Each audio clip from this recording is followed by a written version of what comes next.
And I just told Cody, I said, I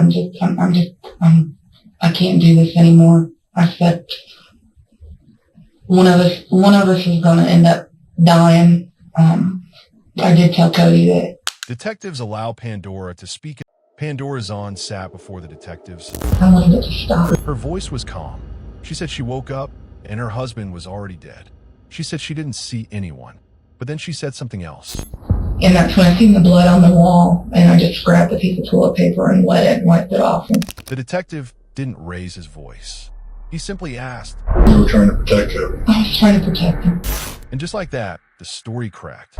This moment taps directly into cognitive leakage, a psychological breakdown that happens when a person lies but can't control what slips through. Pandora believed her story would hold. She believed the lie was simple enough to survive scrutiny. But the pertinent questions are who this demonic woman is, what happened on October the 17th, 2009. Welcome back to my channel. I don't have many followers, but your single comment is a ray of hope for me.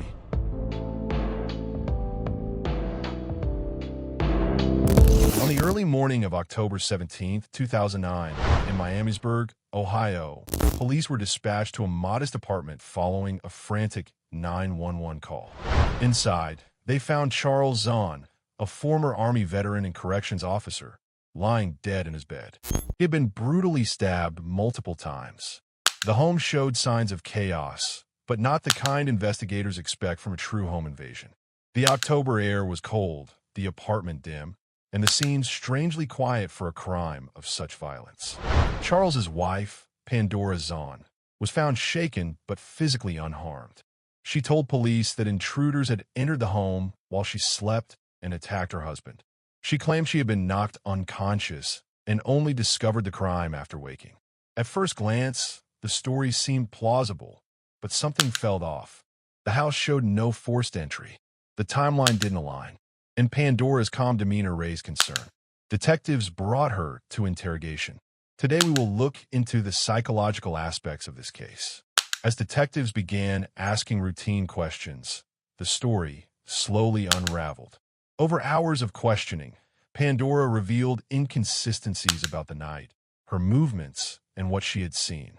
Investigators learned that she had been struggling emotionally, that her marriage was deteriorating, and that her adult son, Cody Henderson, had recently been deeply involved in her life.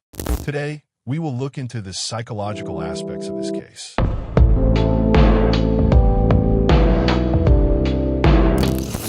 Well, that's good. I'm glad you guys didn't bury anybody else involved. I mean, it's bad enough you two were involved, but it's good you didn't involve anybody else. Well, I'll tell you what, let's start back at what I want to do is I want, again, to go over the reasons, like the different reasons in the past why you were to this point with Chuck. But first, I just want to kind of start at Wednesday, go through Saturday, then we'll go back and we'll talk about, this is why I was so built up. This is why I was at the end of my rope, and we'll talk about that. So I think that's important that that's heard. Okay. I think it's going to make any difference. I think so. Yeah, I think so. I do think so. Because like I told you before, if there's no reason for this, if you don't give a reason, people are just going to think you're cold-hearted. And I don't think you're cold-hearted. Mm-hmm. I think you just made a bad decision. You've got the bipolar thing going on that makes you do things you wouldn't normally do. And this was your only way out. The only way you knew was get out. And if you're going to get out, there's no reason why you couldn't benefit from it at the same time. I mean, that may have been secondary. The most important part was to get out, I think. It was. Okay. It was just to be done. And the money was secondary, right? Okay. The money really didn't matter to me. It was. The money mattered to Cody. Yeah. Detectives subtly reframe Pandora's actions as the result of desperation rather than malice. This aligns with neutralization theory, Sykes and Matza, 1957, which explains how individuals justify wrongdoing by minimizing moral blame. By presenting her behavior as understandable rather than evil, investigators make confession psychologically tolerable, allowing Pandora to admit involvement without fully accepting moral culpability. More to Cody. What did you tell Cody you'd get him out of it then? He was talking about a car, and I was like, yeah, I'll get get a you a car, car. and make sure your boys are taken care of, I'll give you money, and Okay. I mean the same kind of thing that I've told Misty since then. If I ever got any money, if I was going to make sure she had a dependable vehicle, and I was going to set up a trust fund for grandkids. the grandkids. And Well, let's start with Wednesday, because Wednesday's the night you told Cody that, right? Wednesday afternoon. Yeah. Wednesday afternoon. Okay. Let's just go straight there, and we'll just make it quick. And Yeah, we shouldn't have been here real long. Yeah. I called Misty. And so Wednesday, what was the conversation Wednesday? We were riding, and You and Cody. me and Cody,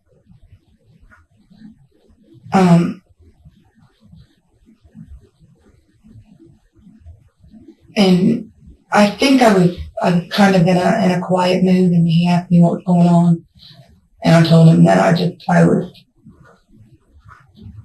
couldn't stay with Chuck anymore, that I was done with it. He had hurt me a couple days before that, being too rough, and During sex. and had started talking to him because I thought I had the transsexual thing nipped. mm-hmm. But you didn't. I didn't. Mm-hmm. And he started talking about it again. How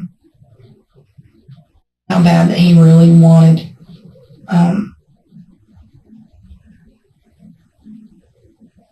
to bring one into the marriage.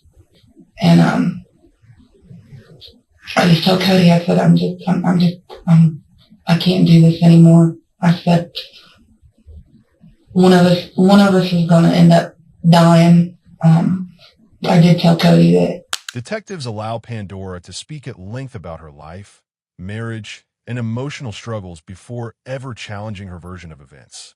This tactic relies on cognitive load theory, Sweller, 1988, which holds that the more information a person must manage mentally, the harder it becomes to maintain deception. By encouraging excessive storytelling, investigators increase the likelihood of contradictions, memory slips, and unintentional omissions. Pandora's increasingly detailed monologues ultimately create the inconsistencies that undermine her credibility. Which he knew that I hadn't thought about suicide for a long time. And I said, I just don't want to do this anymore. I said, I'm tired of feeling this way. I mean, 7 years of feeling like, 8 years, feeling like you're not enough. You can't even please your husband, and I did everything I could. I mean, I get up at him he had to be at work at 4:30. I would get up at him at 3:15 in the morning and pack his lunch and help lay his clothes out and iron his, I would make sure his uniforms was ironed, and I would polish his boots for him. And I did everything for him. And when he shared that with people he worked with, they were like, why do you treat her like crap? Because they would hear him sometimes on the phone talking to me, some of the guys that why did she put up with you, Yeah. But then he always made everything out to be me. Everything was my fault. Well, if you weren't this way, if you weren't that way, then I wouldn't be doing this, and you wouldn't make me feel like this. And so you told Cody you might be thinking about suicide too? I just told him that I was going to end this one way or another. And Meaning that you were going to kill Chuck, or you were yourself? that was what I was talking okay. about. Okay. And I want to clarify that. And he said, Mom, you don't want to do that. He says, how are you going to live? And I said, well, I'm on disability. If I leave him, I'll be okay. I'll make sure I'm okay. I was going to get spousal support. I would have got part of his retirement for the years that we were married, just like Darlene did. And I said, I can always get a part-time job. And I said, I'll do what I have to do. And Rather than confronting Pandora with accusations, detectives normalize her feelings of frustration, emotional exhaustion, and despair. This approach draws from affect labeling theory, Lieberman et al., 2007, which shows that when people feel emotionally understood, their psychological defenses weaken. By validating her emotional pain, detectives create an environment where confession feels less like punishment and more like emotional release. So,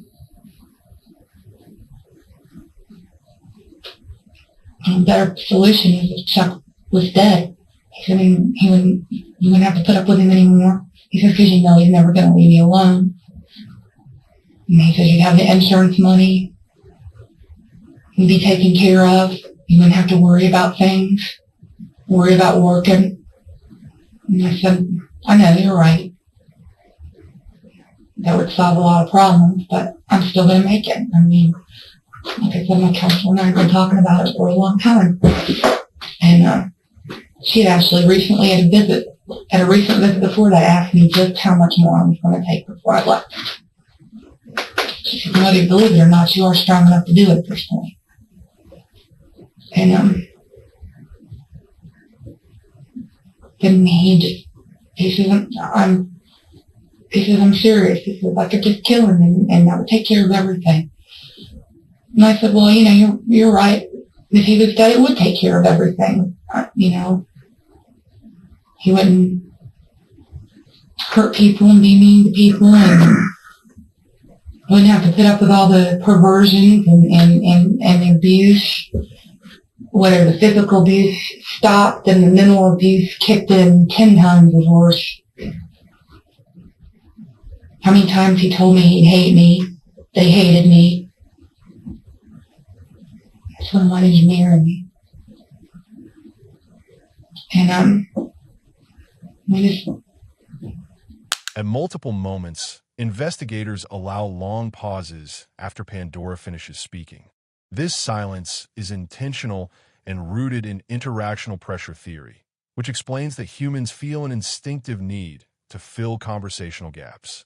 Silence increases anxiety, and the suspect often continues talking to relieve discomfort, frequently revealing more than intended. Pandora repeatedly fills these pauses with deeper admissions. that was obvious. He wasn't going to let you out of marriage, I think is what you told me earlier. He wasn't. He wouldn't have let me out of marriage.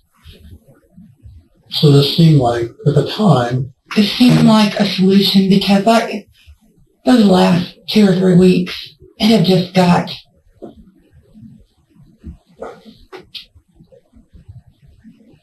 I was miserable. I couldn't wait for him. He went back to work. I couldn't wait for him to leave. I dreaded him coming home.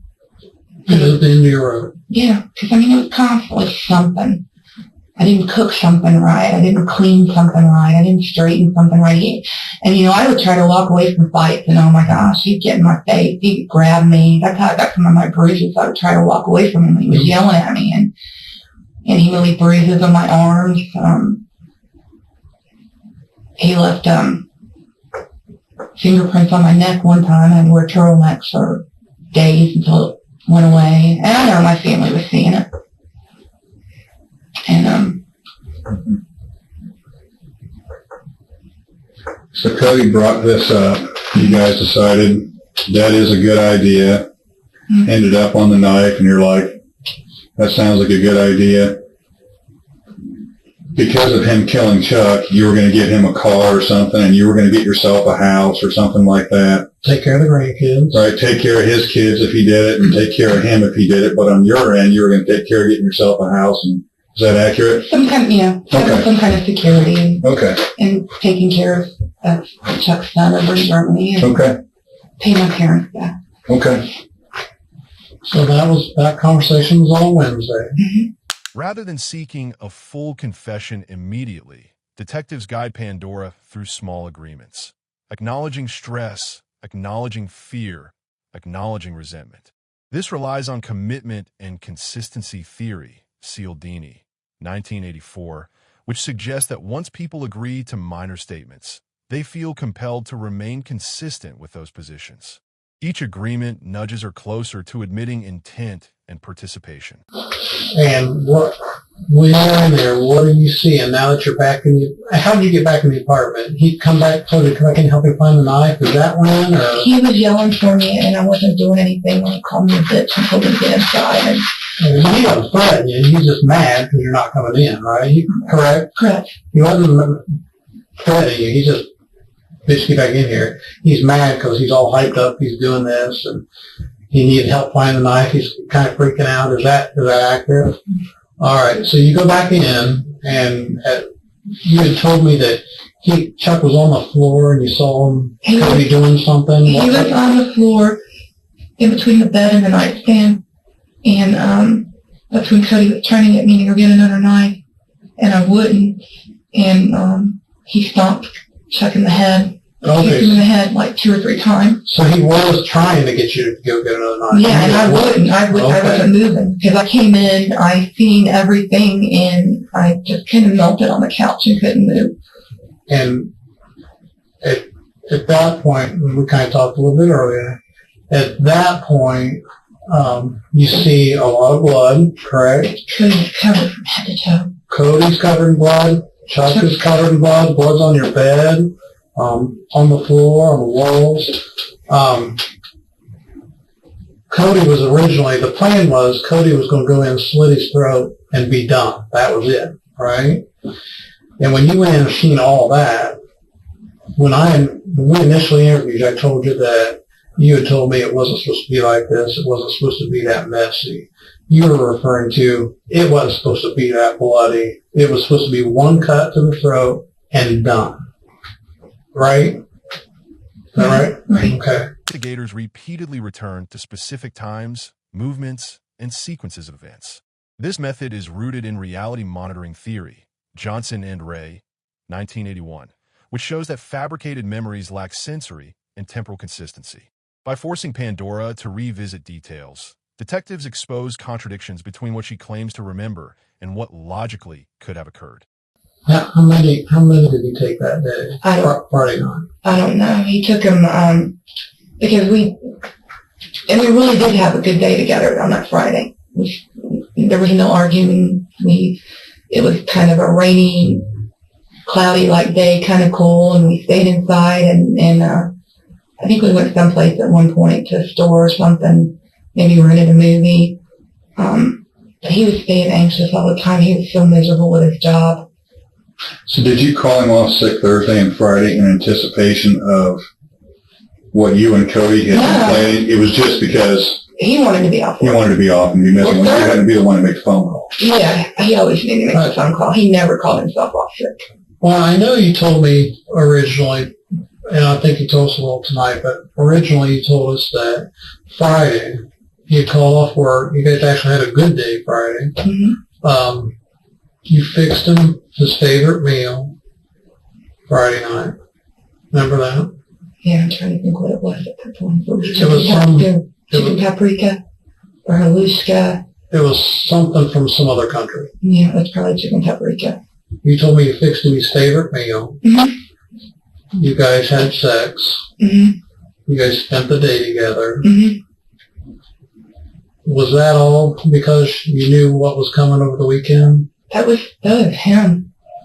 I mean, He wanted to have sex. He wanted to have sex, and he was the one that made the day okay. Because usually he would take a day off to spend with me, and we did nothing but fight. And he was just in a... I didn't know if, since you knew this was coming over the weekend, if you were just trying to make these last day great, or... No, it just worked out that way. Oh, okay. I mean, it just, I let him... He always was the one that led the tone of our time together. Okay. Detectives subtly contrast Pandora's self-image as a caring mother and devoted wife with the actions being described. This tactic exploits cognitive dissonance theory, Festinger, 1957, which holds that psychological discomfort arises when behavior contradicts self-identity. As the dissonance grows, individuals often resolve it through confession, reframing their actions as unavoidable or justified. But I don't know how many pills he took that day. I know I've seen him take them a couple times, but I don't know how many. I stopped asking him how many he was taking. I know, was it that day? It was sometime, he had me, it may have even been that day, he had me call Adrian looking for pills, to have him look for some Clonopins or something for him. But Cody, what pills did Cody normally sell? Was it yours or These are my pain pills, my Percocet. Well, let me just recap. You tell me if I'm accurate. I got it here too. Chuck's was especially bad the last couple of weeks. Treating you bad, rough sex, wanting to move a transvestite into your home, because he's meeting all these people online. You've had it. You're tired of dealing with it. You're at some point here recently, and you didn't want to tell your therapist that you were being suicidal, thinking suicidal thoughts because of your relationship with Chuck. So that Wednesday before this all happened, you talked to Cody and said, I'm thinking about committing suicide. Somebody's going to die. And I'm thinking about committing suicide. He's like, oh, Mom, no. Don't commit suicide for my mom. I don't want anything to happen to you. I'll take care of it. I'll take care of Chuck. I'm going to kill Chuck. Let's figure out how we can do it. And Cody starts throwing ideas out there. Cody says, hey, I can do the brakes. I can fix the brakes on the Jeep. No, that might hurt you or it might not work. Detectives subtly redirect blame towards circumstances, mental health, or external pressure rather than intent. This technique draws on attribution theory, Hyder, 1958, allowing the suspect to confess while preserving a sense of moral self-worth. Pandora repeatedly frames her actions as reactions rather than decisions, a hallmark of this psychological maneuver. I could shoot him. No, it's too loud. Somebody might know here. I'll get a knife and I'll cut his throat. And if we kill him, you'll be free from him. You won't have to put up with him anymore. You'll get Cody, and this is Cody telling you this. You'll get insurance money, and then the two of you start talking about how you can spend the insurance money if you get it. Am I right so far? Yeah, okay. I'll stop looking. All right. I'm just trying to recap. You guys are talking about the insurance money and what will happen when he does it. He's talking about I'll do it this weekend. Then Wednesday rolls into Thursday. Thursday, at some point, you go pick Cody up, take him to the atrium, you drop him off somewhere else. You later pick him up to bring him back to help him work on the Jeep and fix supper for the guys. In between picking Cody up that second time, you stop at Walmart. You go get pizza. You give Cody $20 for cigarettes or whatever. You weren't sure what you're giving $20 for at that point. You come back out. Cody's gone. Cody's inside. Comes back out. Has the knife. Says, "This is the knife I'm going to slit Chuck's throat with. I'm going to kill him this weekend." And not a whole lot of conversation happens at that point, but Cody said, "I'm going to do it this weekend." Thursday night rolls into Friday. Friday morning, at some point in there, Cody says, I need a car. Some to go get my license, some to drive around in, and if I'm going to come up there and do this to Chuck, I need wheels to get away. Is that accurate? Yes, sir. Okay. So you're all right. And you did talk to Chuck about that? About renting the car? Yeah. All right. So you talk to Chuck. Chuck says, yeah, you're renting the car. Cody comes, gives you money. How much money did he give you? It was $250. I think that's what the deposit was, and I stopped at the bank. That's what the deposit was. And I got it. I stopped at the bank. By the end of the interrogation, Pandora exhibits signs of emotional depletion, rambling speech, lowered resistance, and emotional surrender. This reflects ego depletion theory, Baumeister et al., 1998, which posits that sustained cognitive and emotional effort weakens self-control. Once depleted, resistance collapses, and truth emerges not through force, but fatigue. And deposited the money into Chuck's account so we could use his And the card. bank you stopped at was the Walmart bank. Mm-hmm. Woodforest. Forced. Right. So you deposit the $250 to rent the car. At that point, Cody and Brittany are with you, or Michelle. Cody and Michelle are with you. You guys go from the bank, the bank and Walmart, over to Enterprise Rent-A-Car. Mm-hmm. You rent the car, but you tell Cody you don't want him being seen because you're not supposed to let anybody else drive the rental car. Right, so they waited around the They corner. waited around the corner at the shopping, or at the movie theater. Or No, right around the corner. Right around the somewhere. corner, like, TJ Maxx. TJ Maxx. Okay. TJ Maxx. So they're around the corner, somewhere around the corner there. You take him, give him the rental car, you take the Jeep back, and then he goes on. But renting that car was for multiple reasons. One, for him to get his license. 2, to run around. And 3 is basically a getaway car, for lack of better terms, correct? Correct. All right. And you knew that initially when you rented it for him. Correct. Friday, you tell him, you have like 20-some phone conversations with him. I just kept on trying to convince him that it wasn't a good idea. And that I was... And he says something a little different, but it's a little different. But he's saying you guys talked about it a little more Friday. But you're telling him, I'm not sure if it'll work. I'm not sure if this is a good idea. But you don't tell him, don't, at this point. Your thing is Chuck's a fighter. It's going to be harder than you think it is. And So- Cody says, I got this, Mom. Right. Detectives repeatedly asked Pandora to retell events in increasing detail, subtly reshaping her account into a chronological narrative. This technique draws from narrative coherence theory, Pennington and Hasty, 1986, which explains that people feel psychological pressure to make their story internally consistent. As Pandora refined her version, inconsistencies became more obvious, forcing her to either correct herself or accept responsibility. The more she narrated, the more she became cognitively committed to the version that implicated her. Okay. So from that point, you and Cody part. I don't think you've seen him after that. Mm-hmm. After you rent the car. Now you know he's coming over the weekend, possibly Friday. That's why you're all nervous, Friday evening. So you don't want, when Cody comes to confront Chuck with a knife, you don't want Cody to get shot. Right. So you take the knife or the gun out of the drawer, the nightstand drawer where Chuck keeps it, and you hide it in the toy box over by the window. Is that right? Yes. All right. And then you're nervous, you're not sure he's coming, you're not sure when he's coming, but then sometime Friday night, Saturday morning, early Saturday morning, you tap at the window, hey Mom, I'm out here.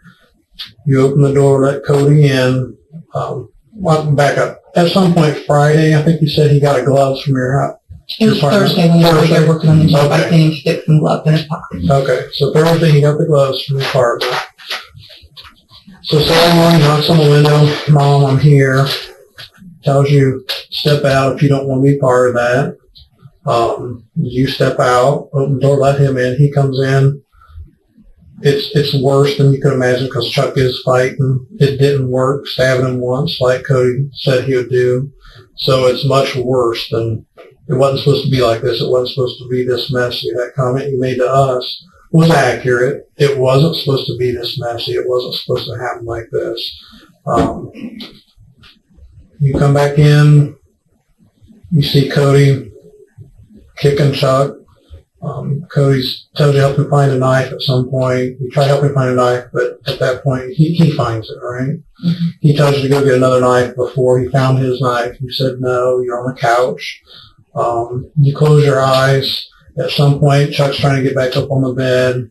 Rather than confronting Pandora aggressively, investigators maintained a calm, structured tone, allowing her to speak freely without interruption.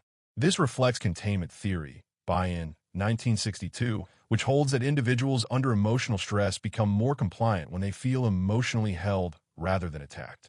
By never escalating, detectives prevented her from retreating into silence or legal defensiveness. Cody goes and gets a knife, another knife from the kitchen, right? We didn't look for the knife and Chuck was there. Oh, okay. I'm sorry.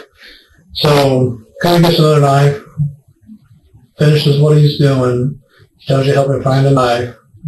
You guys help look for the knife, but Cody found it. At some point, somebody cleaned the knife off. It looked like a kitchen knife or something on the rag. It was just taken small. like the... Yeah, that's what it looked like on the rag. Because the rag's folded up. Did you clean that off or did No, that was Cody. So Cody cleaned that off. He took the knife with him, right? He brings you out a bag. You hold the bag open. He's putting laptops in it, asks you where the gun's at. You tell him it's in the toy box. He goes and gets it, puts it in the bag. He says, Mom, I've cut myself. You're in the bathroom with them. He puts a fingerprint on the wall. You clean that off because you don't want, you see it's a fingerprint. You know, you're trying to protect him.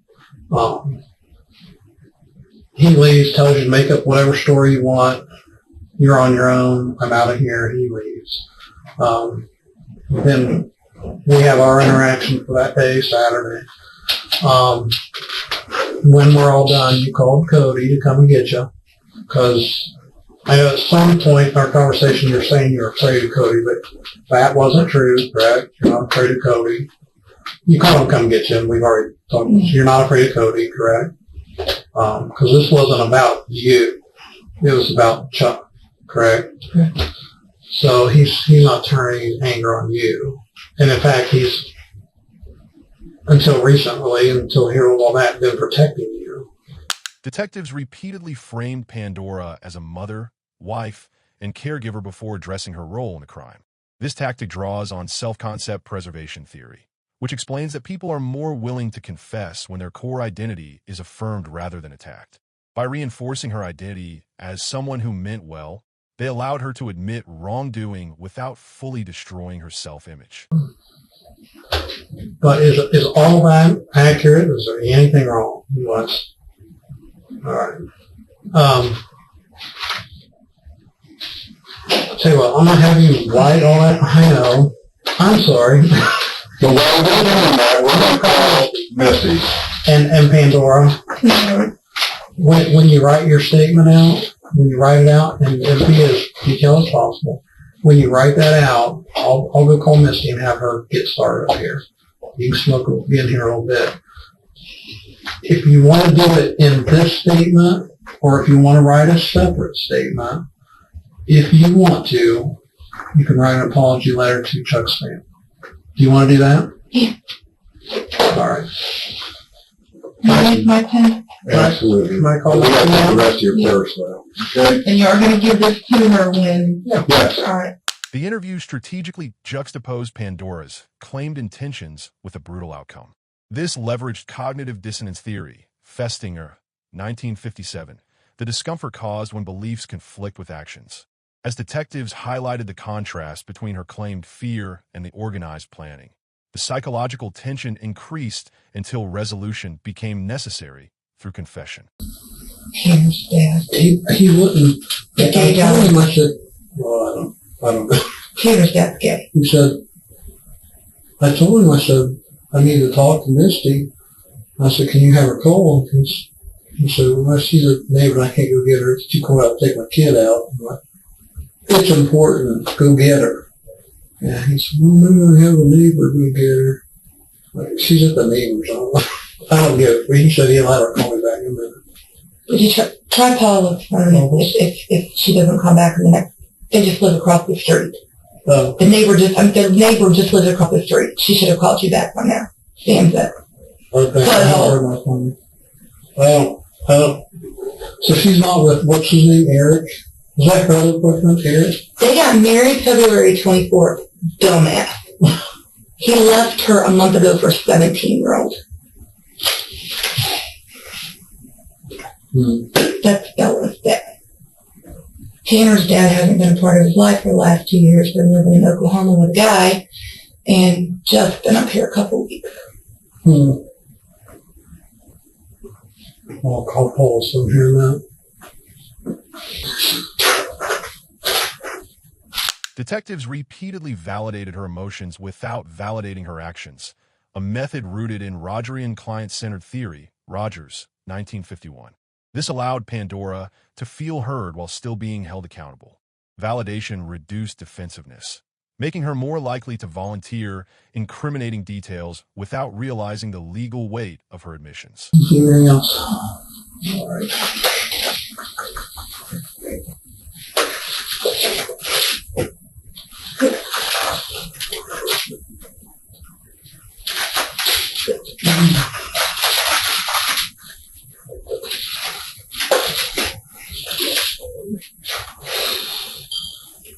I need to sign on it, I believe. I also want you to accuse of the questions I ask, answer the answer. I'm guessing. Yeah. Very good. But I also want you, I just don't want you to initial them. I want you to read them, make sure that I didn't write anything else besides what you told me. All right. I know you trust me, but I still want you to read it, just for formality. Is that all right? It's your letter, right? I know, but Yeah, no, the letter is a personal thing for you to them, and I think it's just fine. Yeah, just read the questions and answers to make sure I didn't sneak in anything on you.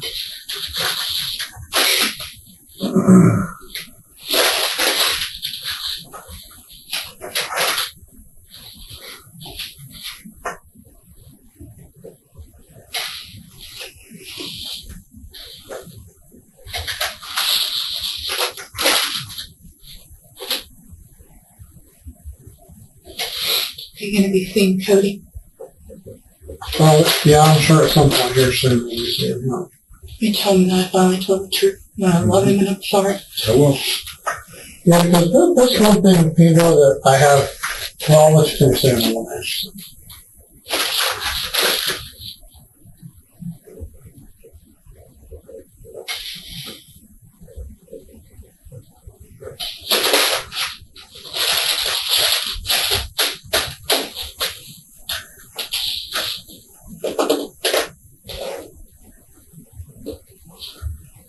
That's one thing I had a just burning question about that. I know you guys planned this together and By continuously referencing timelines, detectives used temporal anchoring theory, which limits a suspect's ability to psychologically distance themselves from the act. When events are anchored to specific times, choices feel intentional rather than accidental. This stripped Pandora of the ability to reframe the murder as impulsive or uncontrollable. Cody ended up getting caught. I mean, you helped us catch him. And you were protecting Cody from the beginning because, you didn't want him caught initially because this way you made up the story of 911. Yeah, but then because he had the gun and I was afraid that if he went after him, he would use the gun and somebody else would get hurt. Yeah, well, I'm really glad you did that. Well, I guess our question was, you kind of threw him under the bus after you protected him. I was unsure why you did that. You said, I didn't have anything to do with it. It's all Cody after you protected him. How come you did that? Because after it happened and all the blood and I was having regrets, I was just, I don't know, I guess a part of me was angry that he actually showed up. Yeah, I was feeling guilty,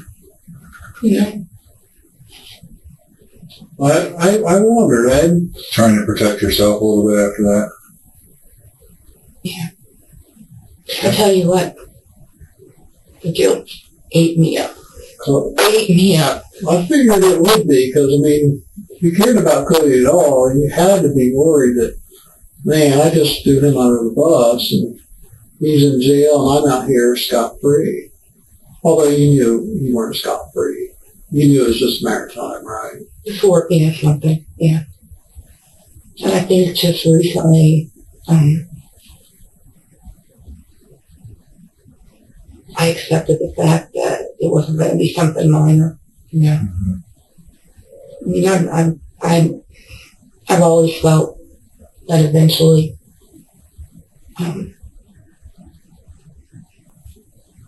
I'd get charged with something major. And it's taken me until recently that I've just kind of come to peace with that. As the interview extended, Pandora showed signs of cognitive and emotional depletion. This reflects decision fatigue theory, Baumeister et al., 1998, where prolonged mental strain reduces resistance and increases compliance. Importantly, detectives did not exploit fatigue through pressure. They simply waited until resistance naturally collapsed. Well, I mean, what you and Cody did was major. That's Yeah. why you're in major trouble. I know. Like I said a while ago, this is not a driving under suspension or something like that. It's serious.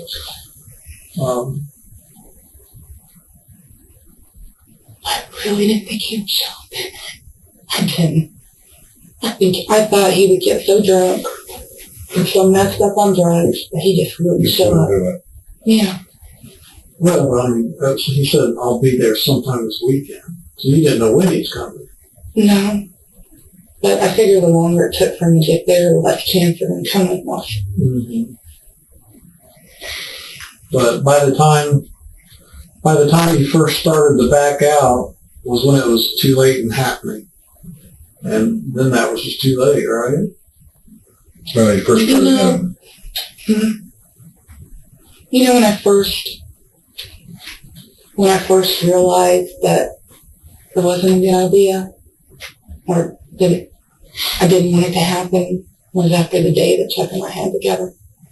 Yeah. Yeah. Because it finally had a good day. It's a long time coming. But those wheels were already set in motion, and you let him in, and what happened, happened. Like you said in your statement, I mean, it was too late at that point. By the time you realized you didn't want it to happen, it basically already happened. And the point I realized Friday night that I didn't want it to happen, I didn't know how to stop it at that point. Mm-hmm. You know, Chuck was right there. It's not like I could just go on the phone and call Cody and say, don't. You, she wanted to call Terry. Well, I was going to let her call Terry.